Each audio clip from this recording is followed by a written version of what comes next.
Bonjour Chiline, vous êtes blogueuse et comédienne. Vos billets d'humeur, vos conseils beauté n'ont rien de polémique et sont même plutôt sympathiques. Vous n'êtes ni provocante ni clivante et pourtant vous avez reçu en une semaine 15 000 messages d'insultes. Comment vous expliquez ce déferlement de haine ?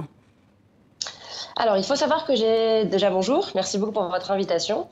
Il faut donc savoir que j'ai participé à un événement à Alger qui a eu lieu donc un mois avant le Ramadan, fin mars. C'était une conférence sur la cybercriminalité qui tenait place pendant le Comic-Con.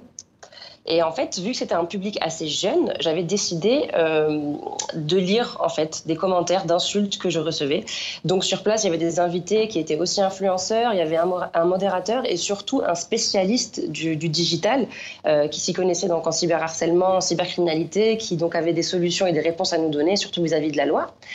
Et donc ce jour-là, c'était à huis clos, il n'y avait pas de journaliste, pas de caméra et un public jeune qui, pour moi, est susceptible de subir ce type d'harcèlement sur les réseaux sociaux.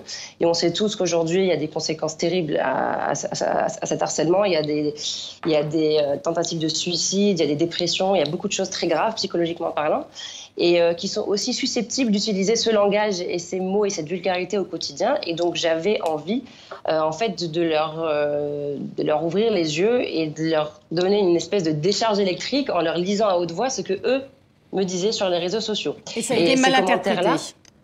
Ça a été très mal interprété. Donc ces commentaires-là, en fait, c'est mes parents, c'est ma famille qui me les communiquaient en me disant « écoute, fais attention, voilà ce qu'on dit de toi ». Et donc, j'avais décidé de les lire à haute voix pour justement essayer de les sensibiliser, qu'ils se rendent compte que ces mots-là, qu'ils soient dits à haute voix ou lus juste pour soi, c'est toujours aussi violent et ça a un impact très dur sur les gens.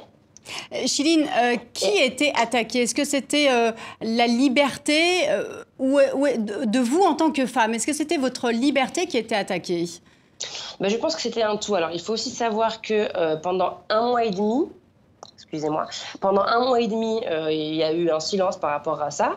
Et pendant cet événement-là, quelqu'un a filmé en douce mon intervention et a coupé seulement la partie où je disais des insultes, l'a mis sur YouTube. Et c'était en rapport avec mon métier de comédienne. Ce n'était plus du tout en tant qu'influenceuse. Le contexte de la conférence n'a pas été expliqué. Et c'était pendant le mois de Ramadan. C'est le premier jour du Ramadan, cette vidéo a été postée sur YouTube. Et c'était moi en tant que comédienne. Et c'était une attaque envers la série. C'est ça que je n'ai pas très bien compris, mais c'était aussi une attaque directe envers ma personne évidemment, car on n'a pas expliqué, on a vraiment pris juste la partie où je disais ces insultes-là. Et donc pour les gens, c'était une jeune fille, une comédienne, qui en public disait des gros mots. Chiline, il y a une semaine... Pardon, Chiline, il y a une semaine, il y a une blogueuse irakienne, Tara Fares, qui a été assassinée en pleine rue à Bagdad. Vous pensez que ce type d'agression peut arriver aussi en Algérie? Est-ce que ça vous fait peur? Écoutez, c'est déjà, ça a été assez choquant, c'est vraiment très triste et tout mon cœur va à sa famille, à ses proches.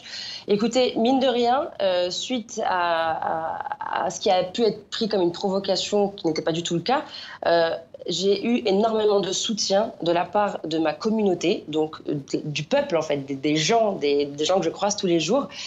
J'avoue que pendant quelques jours, j'avais un petit peu peur des retours négatifs, surtout que c'est pendant le mois de Ramadan et qu'on aurait pu peut-être me faire des remarques dans la rue, mais ça n'a pas du tout été le cas, bien au contraire. Les gens étaient toujours aussi agréables avec moi et il y a eu beaucoup de messages de soutien, même de mes confrères et consoeurs. Mine de rien, il y a eu beaucoup d'influenceurs hommes et jeunes hommes qui m'ont écrit leur soutien, qui m'ont dit qu'il fallait pas que je m'en fasse parce qu'on voulait me faire du mal clairement et que ça allait bien finir par passer et que au final le contexte, comment dire, il y avait un contexte à cette,